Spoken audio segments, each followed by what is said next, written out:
PCC అధ్యక్షులు government whip Dharmapuri శాసనసభ్యులు అల్లూరి లక్ష్మణ్ కుమార్ గారు, పెద్దలు మాజీ మంత్రివర్యులు శాసన మండలి సభ్యులు జీవన్ రెడ్డి గారి ఆదేశాల మేరకు మా జగిత్యాల జిల్లా మొత్తం కూడా 3 నియోజకవర్గాల నుండి ఏవైతే మొత్తం కాంగ్రెస్ శ్రేణులు అందరూ కూడా ఏదైతే వ్యాఖ్యలు అమిత్ షా గారు పార్లమెంట్లో చేసినారు, ఒకటి వారు ఏమన్నారంటే, ఇన్నిసార్లు మీరు అంబేద్కర్ మాట ఎత్తుతున్నారు, ఇదే మాట దేవుని పేరు ఎత్తుకుంటే న్యాయం జరుగుతుంది అని వారు తెలపడం, అది కూడా పార్లమెంట్లో మాట్లాడడం. ఒక రాజ్యాంగకర్త ఇవాళ భారతదేశంలో ఇవాళ అందరం కూడా ఒక పొజిషన్లో ఉన్నామంటే వారి వల్లనే ఉన్నాము. ఇవాళ రిజర్వేషన్స్ కానీ ఏవి కానీ ఇంతకుముందు పెద్దలు చెప్పినట్టు మనం దేవుణ్ణి చూడలేదు, కానీ ఈరోజు మన భారతదేశంలో రాజ్యాంగం రాసిన డాక్టర్ అంబేద్కరే మన దేవుడు అన్నట్టుగా ప్రతి ఇవాళ కలెక్టర్ ఆఫీస్కి వెళ్ళినాం, అక్కడ అంబేద్కర్ గారి ఫోటో ఉన్నది. ఎందుకంటే వారు చేసిన రాజ్యాంగం ప్రకారమే ఈరోజు అందరికీ కూడా ఉద్యోగాలు కానీ ఇవన్నీ వస్తూ ఉన్నది. ఏదైతే అమిత్ షా చేసిన పదే చెప్పిన మాటలు పార్లమెంట్లో వీటిని ఖండిస్తూ మా డిసిసి అధ్యక్షుల ద్వారా మరి కలెక్టర్ ద్వారా మేము రాష్ట్రపతికి చెప్పి తక్షణమే వారిని మంత్రివర్గంలోకి వెళ్ళి బర్తరఫ్ చేయాల్సిందిగా కోరుతున్నాం. అంతర్జాతీయ స్థాయిలో ఇనుమడింపజేయబడుతుందంటే అది కేవలం మన భారత రాజ్యాంగ నిర్మాత అయినటువంటి భారత రత్న డాక్టర్ బాబాసాహెబ్ బిఆర్ అంబేద్కర్ గారని చెప్పక తప్పదని చెప్పంటున్నారు.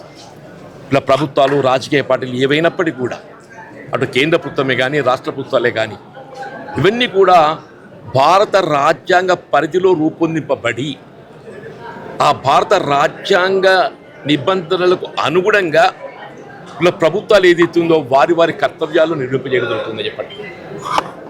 ఇలా తెలంగాణ రాష్ట్రం ఏర్పాటు చేసుకోవడం జరిగిందంటే అది ఆర్టికల్ 3(4)కు అనుగుణంగా అలాంటి భారత రాజ్యాంగ నిర్మాత బాబాసాహెబ్ బిఆర్ అంబేద్కర్ గారు ముందు చూపుతోని రాజ్యాంగంలో పొందుపరచడంతో ఇలా తెలంగాణ రాష్ట్రం ఏర్పాటు సాకారం కాగలిగిందని చెప్పక తప్పదని చెప్పండి. అటువంటి ఒక భారత రాజ్యాంగాన్ని మనం గౌరవించుకునే విధంగా ఆ రాజ్యాంగ నిబంధనలకు అనుగుణంగానే చట్టసభకు ఎంపిక అయినటువంటి ఒక ప్రజాప్రతినిధులు ఎవరే కానీ, అది పార్లమెంట్ సభ్యులే కానీ, శాసనసభ్యులే కానీ, శాసన మండలి సభ్యులే కానీ భారత రాజ్యాంగ నిబంధనలకు అనుగుణంగానే వారి యొక్క బాధ్యత కర్తవ్యాలను నిరూపించగలుగుతుంది. భారత రాజ్యాంగ నిబంధనలను ఉల్లంఘించేటటువంటి వారు ఎవరైనా కానీ చెప్పండి. ఒక విధంగా చెప్పాలంటే భారత శిక్షా స్మృతికి అనుగుణంగా శిక్షార్హులు అని చెప్పక తప్పదని చెప్పండి. మళ్ళీ యూనియన్ హోంమంత్రి అమిత్ షా వాస్తవంగా ఒకప్పటి గుజరాత్ నుండి తడిపారని చెప్పంటున్నాం. ఈ మాట ఎందుకు చెప్తున్నా అంటే ఆయన నేర ప్రవృత్తి, ఆయన ఆలోచన విధానం తెలియజెప్పడం చెప్పండి. అటువంటి వాడి వల్ల కేంద్రంలో ఎన్డీఏ ప్రభుత్వం ఏర్పాటు కాబడటం, మరి మోడీ గారు ఏదైతుందో మరి అటువంటి నేర ప్రవృత్తి గల వాళ్ళని వీళ్ళ కేంద్ర హోంమంత్రిగా బాధ్యతలు అప్పచ్చారు.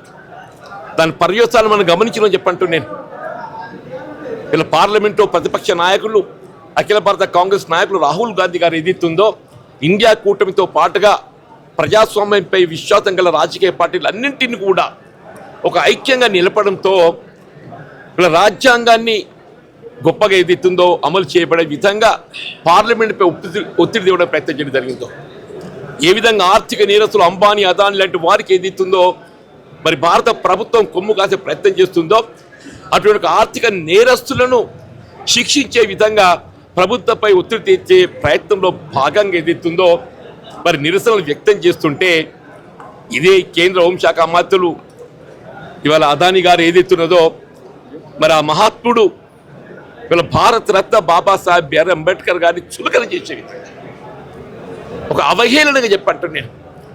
ఇప్పుడు మిత్రులు అన్నట్టు మీరు భారత రాజ్యాంగ నిర్మాత అంబేద్కర్ ఏం అంబేద్కర్ దేవుడా, ఆ దేవుణ్ణి పూజించిన జపించిన ఏదైతే ఇంత పుణ్యం దక్కుతుందని చెప్పండి. ఇవాళ మాకు కనబడుతున్న దేవుడు ఏదైతుందో బాబాసాహెబ్ బిఆర్ అంబేద్కర్ గారు అని చెప్పండి. ఆ బాబాసాహెబ్ బిఆర్ అంబేద్కర్ గారు అందించినటువంటి రాజ్యాంగ నిబంధనలకు అనుగుణంగానే వీళ్ళ కేంద్రంలో వీళ్ళ మోడీ గారు ప్రధానమంత్రి కాగలిగిందని చెప్పండి.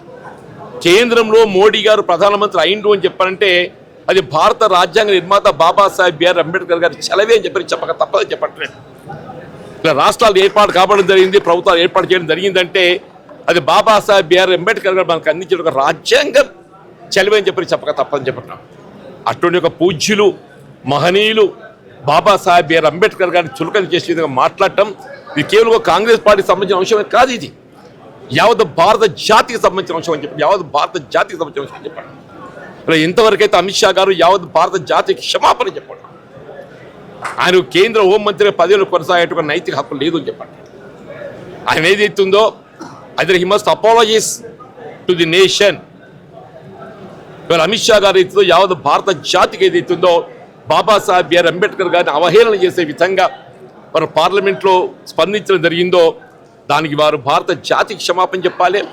Otherwise he has no moral right to continue as a union home minister. దాన్ని మోడీ గారు తక్షణమే స్పందించి ఆయన పదవికి తొలగింప చేయాలని చెప్పంటూ నేను అంబేద్కర్ గారు ఏదైతుందో ఈ ప్రజాస్వామ్యం పట్ల విశ్వాసం గల ప్రతి పౌరుడికి అంబేద్కర్ గారు దేవుడు అని చెప్పండి. భారత ప్రజాస్వామ్యం పట్ల విశ్వాసం గల ప్రతి పౌరుడికి అంబేద్కర్ గారు నిజంగానే దేవుడు అని చెప్పండి.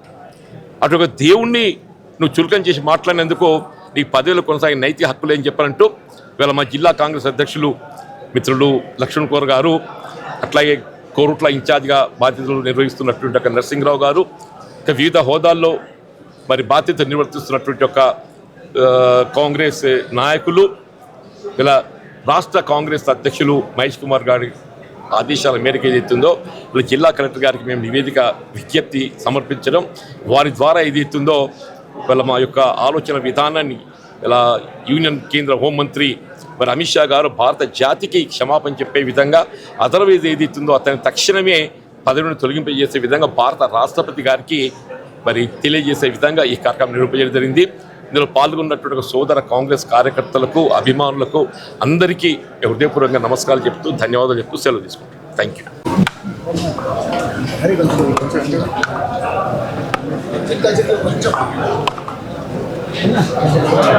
జైత్యాల జిల్లా కాంగ్రెస్ పార్టీ ఆధ్వర్యంలో మన రాజ్యాంగ నిర్మాత, దేశంలో గొప్ప వ్యక్తిగా కొనియాడేటువంటి, భారతదేశంలో ఉన్నటువంటి అన్ని వర్గాలను, అన్ని ప్రజలను దశ చూపిన మహోన్నతమైనటువంటి నాయకుడు డాక్టర్ బిఆర్ అంబేద్కర్ రాజ్యాంగ నిర్మాతపై ఏదైతే మొన్న పార్లమెంట్లో అవహేళనగా వ్యంగ్యంగా మాట్లాడినటువంటి కేంద్ర హోంశాఖ మంత్రుల్ని తక్షణమే బర్తరఫ్ చేయాలని అఖిల భారత కాంగ్రెస్ పార్టీ పిలుపు మేరకు రాష్ట్ర కాంగ్రెస్ పార్టీ అధ్యక్షులు, పిసిసి అధ్యక్షులు పెద్ద మహేష్ కుమార్ గౌడ్ గారు, రాష్ట్ర ముఖ్యమంత్రి వర్యులు పెద్ద రేవంత్ రెడ్డి గారు, జిల్లాకు సంబంధించిన మాజీ మంత్రివర్యులు, శాసనమండలి సభ్యులు పెద్దలు జీవన్ రెడ్డి గారు, అదేవిధంగా మా మిత్రులు పెద్దలు కురుట్ల నియోజకవర్గ కాంగ్రెస్ పార్టీ ఇన్ఛార్జి జిల్లా రాష్ట్ర కాంగ్రెస్ పార్టీ నాయకులు నరసింహరావు గారు, కృష్ణారావు గారు, కాంగ్రెస్ పార్టీ సంబంధించిన అనుబంధ సంఘ నాయకులు, మహిళా కాంగ్రెస్ పార్టీ పక్షాన కలెక్టర్ గారికి వినతి పత్రం ఇచ్చి ఏదైతే కేంద్ర హోంశాఖ మంత్రిపై తక్షణమే చట్టపరంగా చర్య తీసుకుంటూ అని బర్తరఫ్ చేసే విధంగా రాష్ట్రపతి గారికి జిల్లా కలెక్టర్ ద్వారా రాష్ట్ర ప్రభుత్వం నుంచి కేంద్రంలో ఉన్నటువంటి రాష్ట్రపతి గారికి వినతి పత్రం పోయే విధంగా ఈరోజు రిప్రజెంట్ చేయడం జరిగింది. ఒకటే మేము అందరం మనవి చేసుకునే, దేశంలో ఉన్నటువంటి గొప్ప వ్యక్తి, మహనీయుడు, ఆ మహనీయునికి వారి ఆలోచన విధానం నరేంద్ర మోడీ గారి మనసులో ఉన్నటువంటి ఆలోచన కానీ, అదేవిధంగా హోంమంత్రి కేంద్ర మంత్రివర్యులు ఉన్నటువంటి అమిత్ షా కానీ భారతీయ జనతా పార్టీ ఆలోచన విధానం అంతా బయటపడ్డది. ఈరోజు రాజ్యాంగానికి వ్యతిరేకంగా వారి ఆలోచన ఉన్నటువంటి ఆలోచన కానీ, ఈరోజు రాజ్యాంగ నిర్మాత అంబేద్కర్ గారిని పార్లమెంట్లో నిండు సభలో అవమానంగా అవహేళనంగా మాట్లాడిన విషయం కానీ, అంటే మొదటి నుంచి వాళ్ళు రాజ్యాంగాన్ని వ్యతిరేకిస్తున్నారు, అంబేద్కర్ గారిని వ్యతిరేకిస్తున్నారు. ఈరోజు ఈ చట్టంపై కానీ, ఈ దేశంలో ఉన్నటువంటి చేసిన చట్టాన్ని ప్రజలకు ఫలాలు అందే విధంగా ఆ గొప్ప నాయకుని ఏ రోజు కూడా వాళ్ళు గౌరవంగా చూసే పరిస్థితిలో లేరు. మరి దానిలో భాగంగా ఈ జరిగిన సంఘటన మీద తక్షణమే చర్య తీసుకోవాలని చెప్పి మనవి చేసుకుంటూ ఇప్పుడు మా నరసింహారావు గారు మాట్లాడాల్సి